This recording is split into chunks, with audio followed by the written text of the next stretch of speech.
And now, we invite you to relax. Let's pull up a chair as we proudly present our podcast.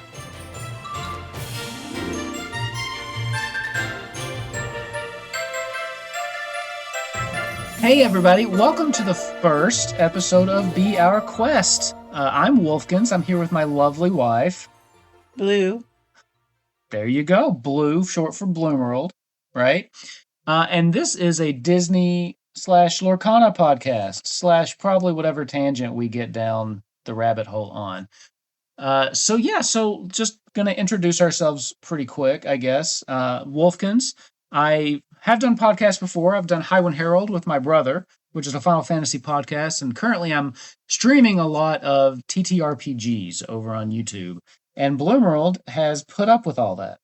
And has done nothing with it. Okay, well, that's true. You won't even like my videos, but you've been on once or twice. Not on stream. Yeah, you did the holiday thing with us last year. Oh, yeah. I had to look pretty for that.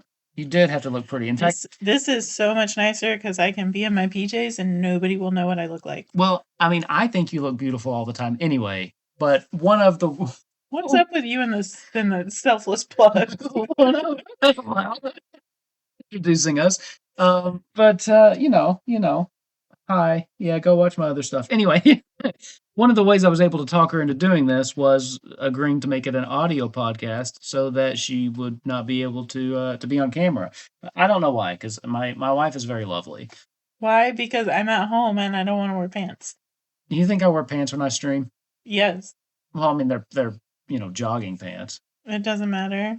You're always in a full winter ensemble, even in the middle of the summer. It's really cold down here. It's not just down here. Okay, just because this is audio only, I'm in a jacket right now, and my wife is not. I'm gonna take that. So that lets you know everything you need to know about us. But anyway, so we have been playing Lorcana for quite some time. We actually got into it with the first chapter. Yep. And we've been huge Disney fans for basically our entire marriage. So we just thought marriage. Well, I mean, we liked it before, but yeah, we evolved into Disney adults after getting married. Which but that's good though. We married people that like doing Disney, so we can. Well, to be fair, I feel like I was already a Disney person, and I just drug you with me. I think what you did was you unlocked a core Disney adult that I had been hiding. But yeah, so we just thought it would be fun to do a little podcast where we talk about Disney, where we talk about Lorcana and some of the things that go along with all that. And I am not going to have a lot of beneficial things to add to this conversation. Oh, that's bull. Okay, so let's set some base ground rules expectations. There's so like I said, we've been playing since first chapter. I wouldn't say we're primarily collectors, but that is one of the biggest things we like about this game. But we have done quite a bit. We've participated in every local what are they called at the end of the set championships that they've had. And we went to the first major one up in Chicago that first year. Let me tell you, that was the biggest mistake of the year. No, it was fine. I was going to say my life, but I felt like that was a little dramatic, so I just changed it to that year. No, I thought it was fun. Of course you thought it was fun. You were raised on being ruthless card players. I was thinking, people are like-minded, and we're going to have fun and talk about Disney, and that was wrong. Oh, no, you don't talk. There's barely any talking in the match. So we have different levels of play that we like, that we enjoy, but just to what this is and isn't. This is a podcast where we will talk about Disney. We will talk about Lorcana. We'll talk about the new sets. But this is not a meta cast, right? This isn't. We're not going to be talking about what's the best decks right now. We maybe occasionally we'll talk about if something's like we see something running rampant, or if blue purple is dominating again, or something like that. There's no we about this, by the way. It is strictly him. Well, anyway, But this isn't meant to keep up with the meta. It's meant to be fun, conversational, talk about Lorcana, and mainly the prettiness of the cards. I mean, that's what you're bringing to this, right? I mean, yeah. So, so okay. So really quick though, I want to get back to the Chicago thing. You really, so if I were to ask you to do that again, you don't think you would? Absolutely not. But it was kind of fun. No, there was nothing fun about it. Well, first of all, there was no good pre-planning into it. Like, that might have been our fault. I specifically was like, oh, this is a Disney card game. I'm going to meet like-minded people. I am not going to be up against crazy magic people. I was wrong. The first person who I ever played in Chicago was a total cheater. He did. You should have called the judge on that. Okay, listen. I was just fighting to not pass out from anxiety. Okay, like.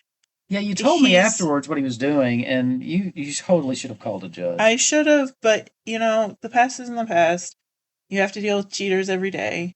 But dude was totally cheating. It was the worst experience of my life. And then it just kept going. At one point, I was shuffling my cards against an opponent, and they were like, I can see your cards. It's like, you're literally about to play this deck. Of course you're going to... But what? You can't make any changes at this point. What should it matter if you can see my cards? Yeah, I'm sure that's like a thing, maybe. Because that was my first tournament that we went to. Like, I'd played Magic and stuff, but not on that kind of level. Maybe that's a thing, like you're not supposed to show your cards to your opponent while shuffling. I mean, if anything, it's an advantage. What does it matter? Yeah, that's what I don't understand. Why you know what's coming. She got so mad about that. Yeah, I remember I ran into, at the time, so what set was that? Was that right after, 3 was out, right? So were we into Ursula? Yeah, I don't remember. We had the Ursula co-op game with us in Chicago. So it was set 4. Okay. And I was playing red, blue, and yes, we know they're called, emerald, amethyst, blah, blah, blah, blah, blah. We call them red, blue, or whatever. Except steel. We always call it steel. We never call it gray. And then I was up against this green discard deck, and I've never been so annoyed in my life. I literally just didn't get to play. And it was just one of those situations where I'm sitting there just waiting for the game to be over. But yeah, that was fun. I was playing red blue items.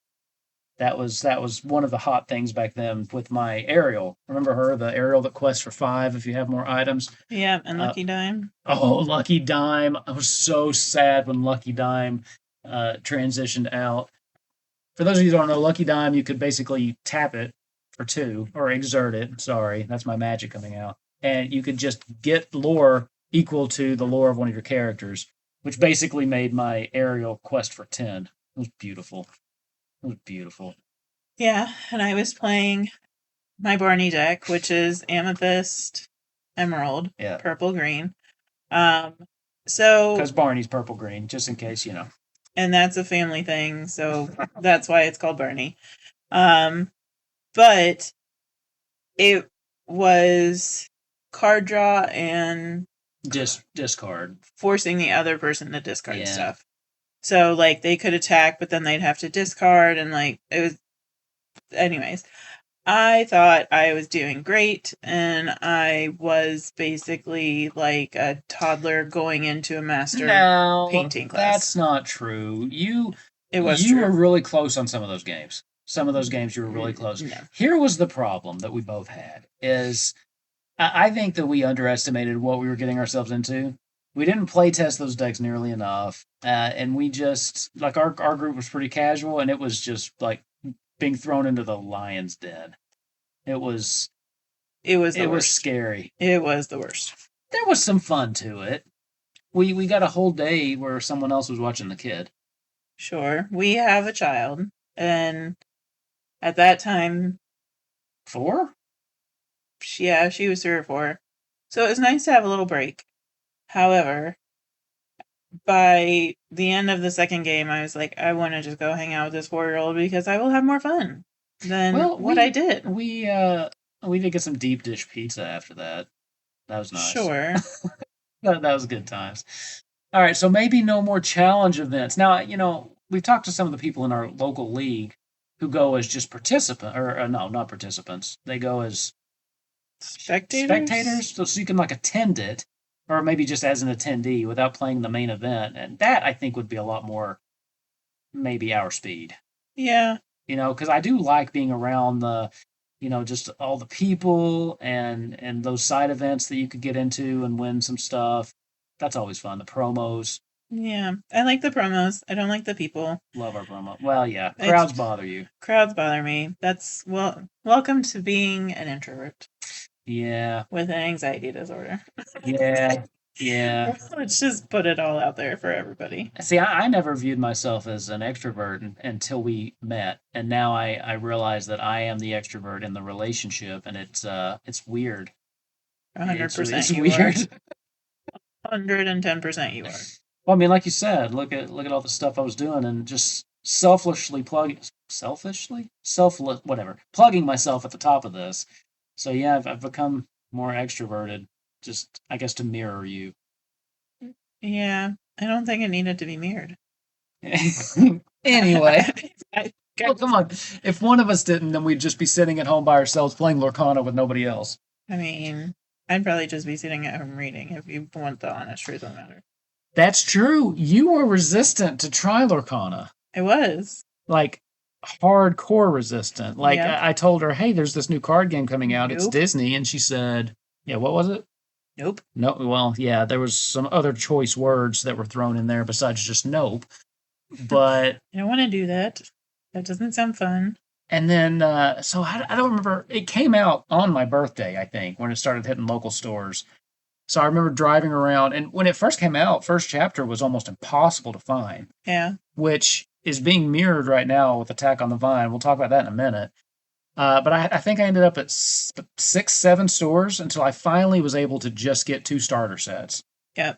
And ironically, that's how we met the owner of the current game shop that we go to, that we play at. We did. He ran into him, and we actually ended up going to him, and he ended up just becoming the best person we knew for that stuff. And we've been going back ever since. They run our league now. It's been great. Yep. But yeah, so I came home and I'm like, look, I can't play this by myself. Please just try it with me. And the rest is history. Really? Yeah.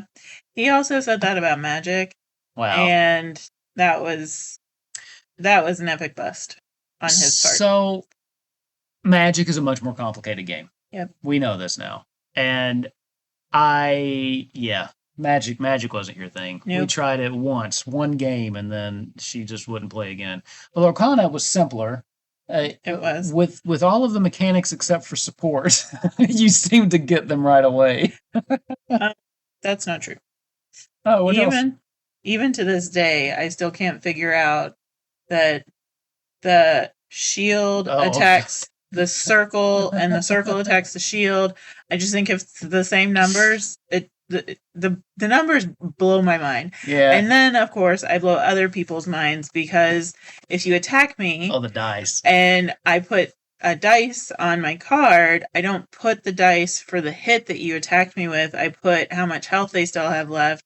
And that confuses everybody, because, of course, everybody is proficient in other card games and it just... Yeah, so instead of counting damage that she's taken, she counts health she has left. And it does throw some people. It throws everybody. Yeah. It's like they've never met math before. Normal's not the way I should say that. It's not how most people do it. Also, the way that she does her ink, because she gets frustrated tapping it or exerting it. So what she does instead, and actually I think it's kind of sophisticated, she kind of just lines it up and it's always exerted, but she slides it over like an abacus when she uses it. So when she uses 2, she slides it from left to right. And then the next one she'll slide over, and then at the the start of her next turn, she'll just slide them all back to the left. So it's pretty, it actually keeps your board a lot nicer. Yeah, well, and the other component that we need to talk about is Wolfkinz has OCD. I do. Is not shy about sharing that. And when we first started playing card games, I just set the cards on the table, and you would have thought that I had committed the most cardinal sin in the world. Well, it is card game sin, cardinal number 1. And so I had to have a mat, and the mat that he bought me, the ink thing was not vertical to keep the cards that way. It was horizontal. So I kept the cards in the designated area thinking that's what you had to do if it was on a card thing, because I didn't want to get yelled at a tournament by some butt munch. So the mat was smaller than normal, so the zones were smaller. Yeah. and it just stuck. Yeah. Now, I knew I was going to be terrorized by somebody. I just didn't realize what level of terror was coming. There's a couple rules I have when you're playing a card game like this with your own deck. You've got to have a mat, and you've got to have sleeves, right? Yeah. And, as much as you roll your eyes, you have totally jumped on board with the sleeves and the mats. Well, the sleeves are super cute. The sleeves and the mats are too. So are the mats. So it's just fun. It's nice. You buy a new deck. I mean, she's got more deck boxes than I do now. Do you not? Oh, yes, you do. Not deck boxes? Girl. Yeah, you do. Nuh-uh. You still have way more deck boxes over there. Mm-hmm. We're going to have to get them out and count them. That's what we're going to have to do. Stay tuned. I do have way more mats than you. Oh, I do buy mats like crazy. Yeah. I have custom mats, and then when Magic did their Final Fantasy, I bought at least 3 of those. So. Spoiler alert. Another interest of his. Final Fantasy? Well, yeah, I mentioned at the top I did a Final Fantasy podcast. And if you follow me on YouTube at Wolfkin's Tabletop, you'll also see that did a 3-year campaign for Final Fantasy themed D&D called Kupo Quest. I feel like we're just like periodic ads. Well, we don't have sponsors to do ads, so I figured I would just do my own ads in the middle. Does that work for you? No? What if I just record them and put them in post? Then I won't ever know because I'm not going to go. At least you're honest. So we've been with the game for a long time. Huge Disney people. So you mentioned we kind of got into it on after our wedding. We decided, probably foolishly, to go on a Disney cruise for our honeymoon. And have not been financially stable since, because now that's all we want to do all the time. So we'll take our cards on cruises sometimes. We have not. We didn't get to play them because that last cruise was so busy. But they do very limited amounts of Lorcana on the Disney cruises. I was actually expecting more. But the cruise we were on recently had no events, but you said you saw some that did it, right? Like a learn to play or something? Yeah, but I don't remember where it was or when it was or anything like that. And I mean, yeah, honestly, I'd still probably go to learn how to play because I still can't figure out anything. Oh, bull. What? You're so much better than you give yourself credit for. I really am not. See, you're humble, which I appreciate about you, but you undersell yourself so bad. Especially at chaotic formats, girl, Pack Rush, you are amazing. But yeah, I mean, so just kind of on that, there's always different ways to play. It's just, our league's been set up as very casual from the beginning. Casual fun. We do a lot of themed decks and just kind of play and enjoy it. But then there are also elements that just want to play competitive meta every week. And I mean, our favorite format's multiplayer. To be honest, it's just with 3 or 4 people. It's just we love to, the politics around trying to convince who's the problem. That's always him. It's never me. It's always you. So no, the multiplayer games are the ones that you excel at because you're quiet. You fly under the radar. No one pays attention to you, and then we're like, wait, is that a board full of 21 lore evasives? And she's like, I don't know what you're talking about. And then all of a sudden, you won the game. Yeah. Now, I will say my old... You're not wrong. My old item deck that would quest for 10 and a pop, that was great in multiplayer. Yeah. That one was really good. And you were the problem. I missed. But you never knew, because she would come out and do it on the same turn. Oh, no, I always knew. Well, yeah. So that was an item deck built around that aerial, and so... Bleumerald here would start building decks that specifically just wiped him out. items. So, like, what was it? I find them, I flatten them. You put in every deck you did. She's like, I'm going steal for find them and flatten them, just so you can play against my deck. That's not true. I primarily stuck with Barney, purple and green. That's true. That's been your kind of consistent one. I've made one very successful themed deck that I called Titans. That was good. It was purple and gray.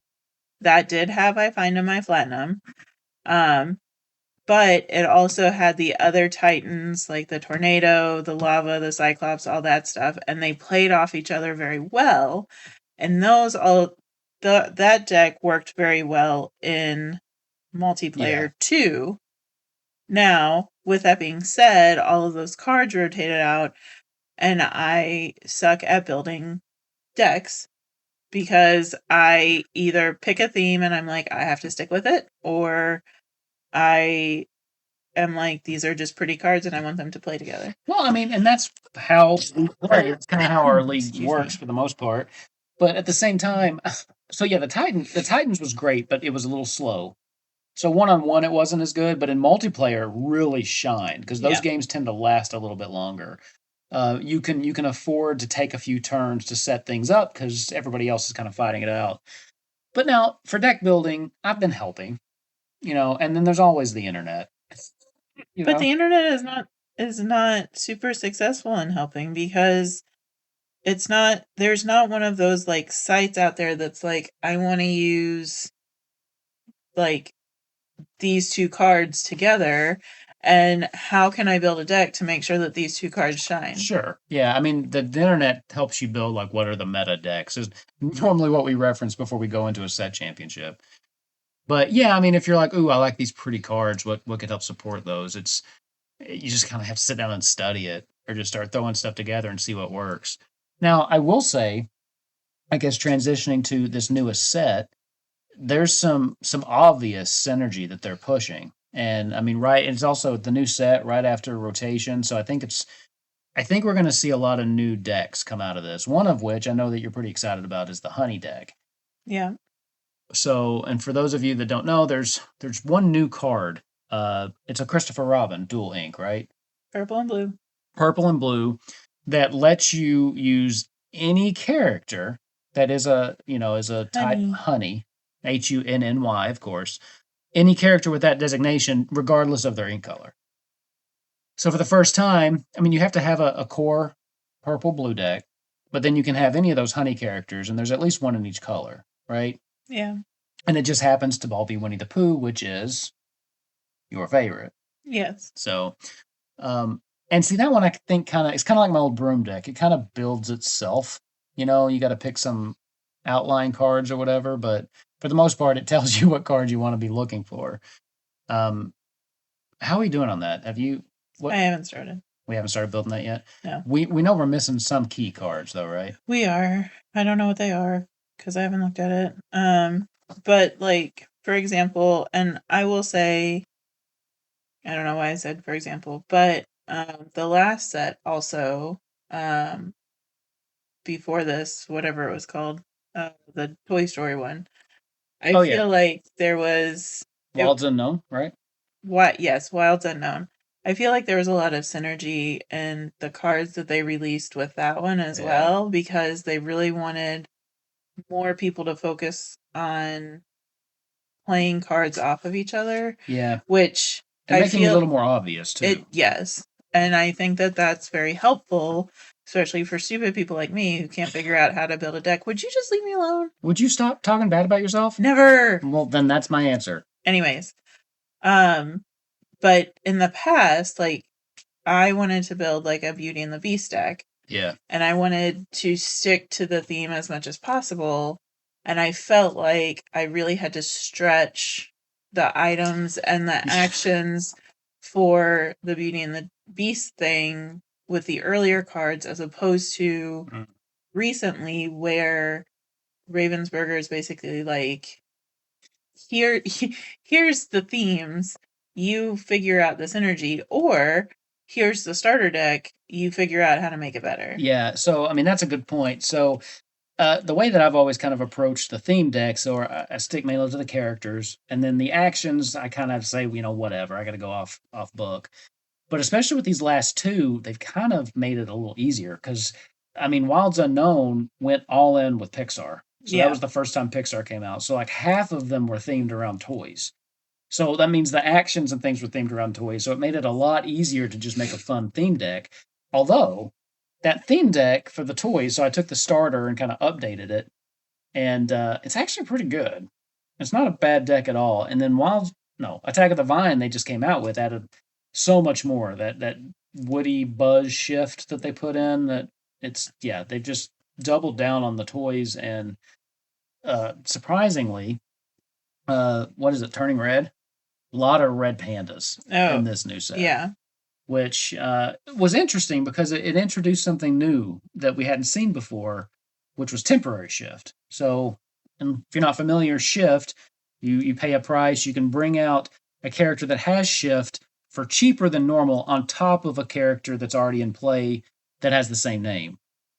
These new ones, these, and it's very thematic for Turning Red. They temporary shift, so they come out, and at the end of their turn, they clear all their damage, and then that character goes back to your hand.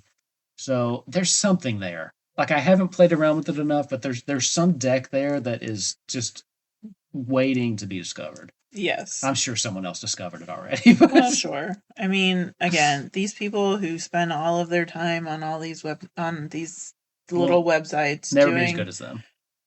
Never. I mean, you're basically like comparing apples to bananas at that point. Which are we? Apples or bananas? Let's go bananas. Let's go bananas, baby. But I will say the one thing across all of the sets that really kind of bothers me is Ravensburger introduces a certain type of card or a certain characterization of cards. So, for example, it was like set 7 or set 6, and they really went heavy in inventors. Yeah. And then the next set, instead of continuing that growth on inventors, they completely pivoted to something else. And so in this one, I feel like they did something very similar. So, like you mentioned earlier, like the honey deck. Yeah. Like they went very heavy on the honey now. But what are the odds we'll see honey in the next set? This is like 0. 0. That's what I'm thinking. I mean, it's not that big of a deal because the cards are still going to remain legal. So, like, you could still play with the honey deck, but, some of the cards that come out might OP the honey stuff, and then it's just basically like a fun deck instead of let's actually be beneficial deck. Well, I think what might happen is if they do more reprints in the future of old Blue cards, I think they'll add honey to them. But to your point, and to be honest, that's just card games. They do that a lot. Magic will do that, and then they won't bring the mechanic back for like 15 years. Okay, but it's so annoying. Like it can be, yeah. You fall in love with a certain kind of card type. Yeah. And then it just goes away. Well, or like for example, like this set, Attack of the Vine, was really stressing the Floodborne stuff. Oh yeah. And there hasn't been a focus on Floodborne for since like set 2. Like for a bunch of sets. Yeah. And it doesn't make any sense that they are focusing on Floodborne, but they're not focusing on, like, they had the Omnidroids in there. Yeah. From Incredibles. Set 12. Yeah. Yes, it is from The Incredibles. And they put a couple more in here now, but, like, they could have taken that out and done, like, why? I don't. Here's the thing about Floodborne that confuses me. I mean, because there's been Floodborne cards here and there, but, like, to your point, like, Rise of the Floodborne was the second set. And, like, they were all over the place. And they've been there, but, like, a lot of the Floodborne cards have rotated out. Like, a lot of those really powerful ones. So they're just not core anymore. And I think I heard that after this set, they're not doing Floodborne anymore. Yeah, so what's the point of the hard focus? Like one last hurrah. I don't know. I have no idea. It seemed like an odd choice to me. What I did appreciate, having just built a toy deck, was that did carry through.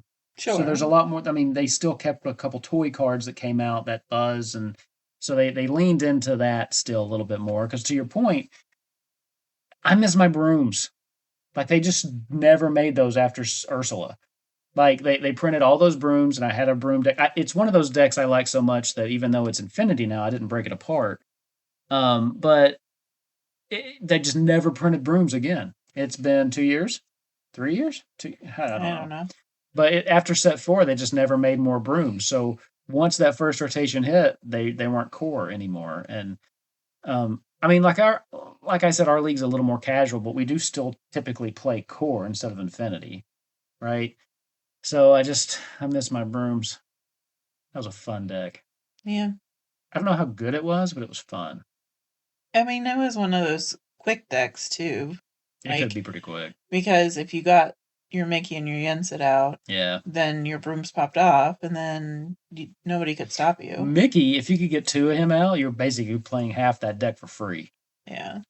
So that was always good. And then I had that Bruno Madrigal that when he quests or you can exert him and just guess what the top card is. Well, I had a 33% chance of guessing Magic Broom every time. So that was 3 lore almost every time.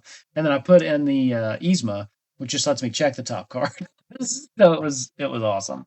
God, I miss that deck. But I don't feel like there has been that as much synergy with cards since then. Yeah, things have been a little bit more. I don't know. I mean, Fabled came out and it was kind of a hard reset, and it was mainly reprints. And then, but it was some of the reprints that I didn't understand why they were some being of them reprinted. I got. Yeah, some of them I understood why they didn't get reprinted. Like, Be Prepared. Good riddance to that guy. But yeah, some of them I was like, why this guy? But yeah, I mean, I'm kind of glad to see like a focus on some obvious synergy. It makes deck building easier for lazy people like me. Like, oh, toys. That's easy to build around, right? And then the red pandas, that's easy to build around. I mean, we don't really understand it, but Floodborn, that's easy to build around, you know? And it's just maybe they won't be like the most competitive decks, but they'll be good enough to kind of get you going. I think Incredibles deck would be fun too. Yeah, I'm sure somebody out there has made that. I mean, I really want to, and I mentioned this to you at a different time. I really want to update my Titans deck. Yeah. Because all of those cards have rotated out, but now it's going to have to be a red and purple instead of a purple and Are there new gray. Titans in red? No, there's Hermes. And Okay, so it'd be like a Hercules Gods deck or something. Yeah. Okay. That one red Hercules card's pretty good. It wouldn't. It couldn't be a Titans anymore. It would have to be more of like the Greek god kind of thing. That would be a good deck, I think. But again, most of the Hades cards are great. Not me being the one to build it. Well, I'll help you. I mean, I did put together a honey deck that you need to review. Yeah, I know. So I guess we're coming up on about 30 minutes or so. What do you think? And I know we haven't really done any deck building, but we've opened 2 boxes.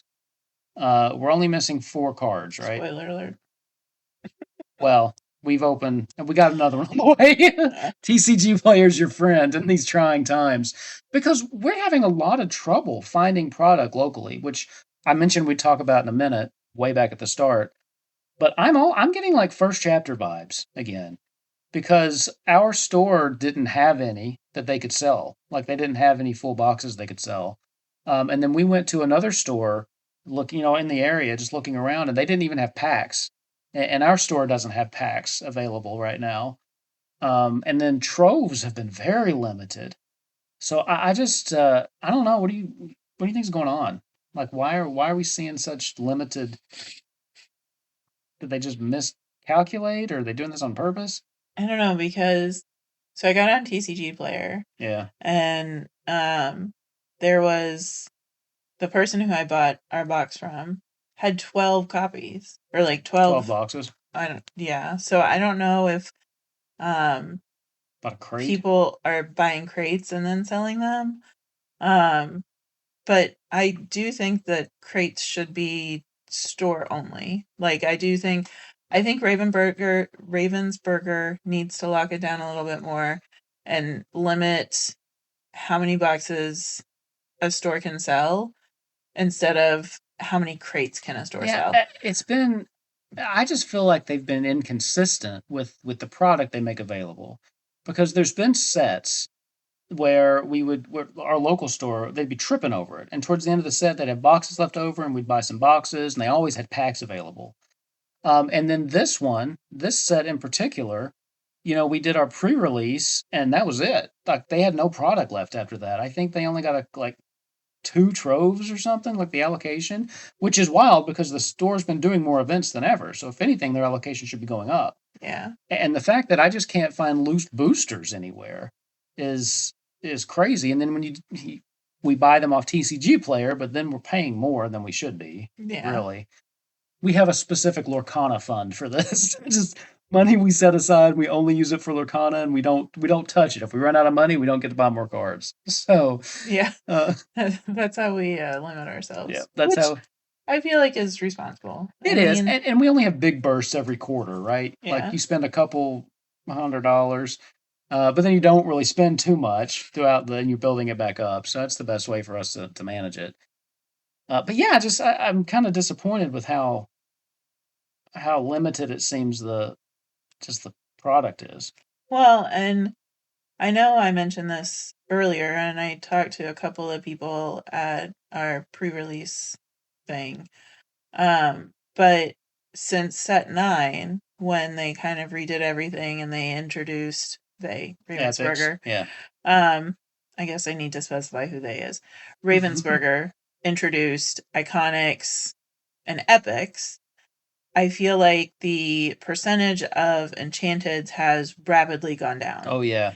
And so, before, I don't know what the statistic was. It was 1 in... I have no idea. 92 boxes or whatever the number was. Of course, somebody's going to correct me because that's just the internet. But before set 9, I feel like there was a greater chance of finding an Enchanted in a box. I feel like we found them more often, or you found them. You found I found some one. too. Don't even. I found one. No, you found more than one. Not having this argument again. But it was more exciting because it was more, I found a golden ticket mentality. Yeah. Whereas in set 9, they introduced Epics, which is a step between Legendary right, and Enchanted. And so it's similar to the card picture that's on there, card art. Yeah, it's like a full no border. It's a full card that has no border, and usually kind of holographic, shiny. Whatever. Yeah, but you're now getting like the fool's gold of the Enchanted excitement. So yes. Like, you're finding this, but it's not actually it's not the alt art that you would find on an Enchanted. And again, we do not sell cards, so we just like the pretty pictures. We do just like the pretty pictures. So that's not, it's a retail value is not connected to our cards. Obviously, there is a real retail value connected to the cards, but we do not go down that rabbit hole. But it's more like, I found out. Yeah. I found out. Well, I think you said fool's gold, and I hadn't really thought about it. I don't get as excited opening an Epic. Like, it's pretty. It's pretty, but it's not the Enchanted, like, you open it, you're excited, you show it around an Epic, and I'm like, oh, cool, look, an Epic. And then we just kind of move on. Like, we put them in a separate folder, but it's not as exciting. Yeah, and I also feel like, again, with set 9, with Fabled, they changed the way that some of the art is on some of the cards. So a little bit is raised, a little bit is textured, and that kind of stuff. And the Epic, or the Epics just go flat. Like, they don't have the texture. They don't have that oomph. So, like, you could find a Legendary card and it could be textured, and then you find an Epic and it's just full card picture, which is nice. But then you find an Enchanted and it's the shiny, it's the raised, it's the like, sometimes it's even an alt art option. They're always alt art, the Enchanted, yeah. I'm sorry. See, look, internet correction. No, that's whatever. Keep going. But it's one of those things to where, like, you get so excited because you see something shiny, and instead of it being the enchanted that you think that it is, it's the fool's gold. Yeah. And it's and I mean, they're still nice, but, and I love our child. Our child is 6, going on 7. You can do the 6-7 thing if you want, but whatever. 6-7. Not you. Well, you said I could do it. I said they could do it. Well, you got to specify who they is. That you're right. You should. Anybody else outside of the room. Anyways, so our child gets excited just with the normal shiny in the pack. So it could be a common shiny, and oh yeah, she'll open it and she'll be like, Excuse me. Like, I got a shiny, and I don't have the heart to tell her there's a shiny in every pack. But she's like, she gets so excited every time. But then she'll open one of the epics and she'll be like, yeah. And so she gets to feel that excitement. Yeah. Well, here's the other thing. Which is nice. And, kudos to Ravensburger for bringing that childhood excitement here without actually having to, actually put the gold in. Well, here's the other thing, too, is when you find epics, we're willing to give her those. Like, when we open an enchanted, she's like, I want that. And we're like, no. This goes in our special case. But, I mean, we got 3 epics of the same Jasmine. So when she says, hey, can I have that? We're like, absolutely. And we look like heroes. Right? Because we just gave her this fancy card. So in that instance, I guess it works. Yeah. I mean, we are very willing to share the fancy cards with her. You're very willing to share. I know. I just think a card's a card, whatever. But some are prettier than others. Anyways. That's not the point. She is starting to learn the excitement of opening her own pack. Mm. And she is also starting to learn, like, she opened a pack of ours last set and actually found an enchanted. Yeah. And so... And we took it. We did take it. But she... So we share an enchanted collection. We don't take it and hide it from her, but they go on a special shelf. So she knew where it was going. Again, OCD kicks in. But, because I'm just like, it's a card, whatever. Oh, no. But she still thinks the epics are the same level as the enchanted. So there's that, I guess. And so, in her mind, it's great because this card, probably is not going to cost anywhere near as much as an enchanted. She has no concept of cost. She does not have any concept of cost, but she knows it's pretty, it's shiny. She knows it's special. I like it. It's special. She knows it's special. Yeah. And so Ravensburger has done a good job of trying to get a younger demographic excited because of that stuff. Yeah, I think that's a good point. But for older people, and above the age of, let's say, 18, older. Wow, that's a big net you just cast there. I mean, 18 is adulthood, so... I guess, sure. That's when you become a real Disney fan. Young adults to old adults. It's a little lackluster that there's not as many enchanteds anymore. To be cynical, I feel like the epic tier is just I think it's like exactly what you said. It's like, okay, well, this way we don't print as many enchanteds, but here's a little something to keep you just chasing that enchanted. You know what I mean? And because you're not getting them as often, but you're getting epics, you're like, okay, well, I'm still getting something. So I think that's the jaded part of me. Let's choose to look at the good side about how nice it is for the kids. Because, to me, because the epics aren't always rare or higher, right? Can't they have epic versions of, like, uncommon cards? Because that Jasmine wasn't a rare that we got 3 of, right? I don't know. But to me, it's just like, it's just not as exciting. It's like, oh, an epic, ooh, that's pretty, and then it doesn't stick with me. It doesn't give me that dopamine kick. And we've never opened an iconic. Ugh. No. But maybe one day. That's just a pipe dream. Well, and let's face it, we're not ever going to buy an iconic either. We're not going to buy that. Unless this game, totally craps out and they fall down to, $10. But yeah, other than that, no. Yeah. No. Anyway. So, I think we're coming up on, about time. So that was just our first episode. So just kind of a preview of what we want to do, what we want to talk about. As you saw, just kind of marital banter. But as we go forward, what kind of things do you want to cover on the show as we do this in the future? Or you're looking at me, is this the last one you ever do? We got one episode, we're done. I don't know. I guess how to build a deck? Yeah, like a workshop. Yeah. You're just wanting me to teach you. I mean, no, but like if I came in with an idea, it would be nice to understand why the idea is bad. Cool. Yeah, I like that. And hey, if you listen to this, send us... Man, I don't think we set up an email for this. Get in touch with us somehow. I'm on Blue Sky at Wolfkinz. Oh my gosh. No, I mean, come on. They got to know where to find me. The blog. Comment on one of his YouTube videos and say, this is the idea for your podcast. So now who's plugging? You were the one that plugged it 3 times already. That's how they can get in contact with you. Anyway, so this is Be Our Quest, the first episode that we've done here. I'm not sure exactly what cadence we're trying for this, weekly, every other week, whenever we have a chance to do it. It like you said, it took us 6 months to sit down and do it this first time. Didn't we think we were going to do this around Fables?